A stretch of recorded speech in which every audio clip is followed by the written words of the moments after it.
Good afternoon everyone, good afternoon फेरि पनि है। अघि तपाईँलाई मैले खोलामा आइरहेको छु भनेर भिडियो पनि हालेको थिएँ है, फर्स्ट भिडियो। अनि यो सेकेन्ड भिडियो है। अहिले हाम्रो अब यहाँ हाम्रो खोलामा लुगा धुनेहरू लुगा धोइसकेको छ है, नुहाइधुवाइ गर्नेहरू भयो नुहाइधुवाइ गरिरहेको छ है। यता सुरु पनि भइसकेको छ, हाम्रो बारबिक्यू पनि सुरु भइसकेको छ। ल गाइस, फिलहाल एकदम अब हाम्रो बारबिक्यू पनि सुरु भइसकेको छ है। अघि तपाईँलाई खोलामा आइरहेको छ भनेर भिडियो हालिरहेको थिएँ है। अहिले हाम्रो मैले बारबिक्यू रेडी पनि भइसक्यो, म्याग्नेट पनि गरिसकेको छु र यता पोलेर पाकेर पनि यहाँ साथीहरू खान थालिसकेको छ है।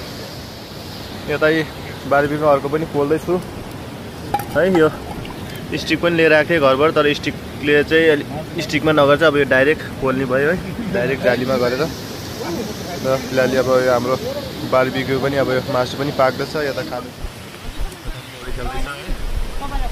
आजको हाम्रो खोलाको यो इन्जोय चाहिँ है। कोही बेला इन्जोय पनि गरिराख्नुपर्छ खोलातिर, कति काम मात्रै गर्नु भनेर आज इन्जोय पनि गरिँदैछ है गाइस। ल अब यहाँ पनि अर्को ट्रिप पाक्दैछ है, हाम्रो साथी निखिल दाजुले हाल्नु हुँदैछ है,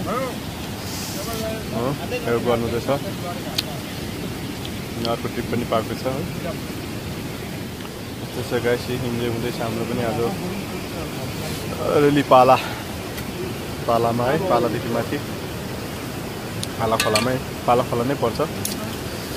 अरू पनि लु पाक्दैछ, रेडी हुँदैछ गाइस। खोला नाला पनि घुम्दै गर्नुपर्छ है गाइस। यति नै थियो मेरो आजको भन्दा आएछ। त नमस्ते।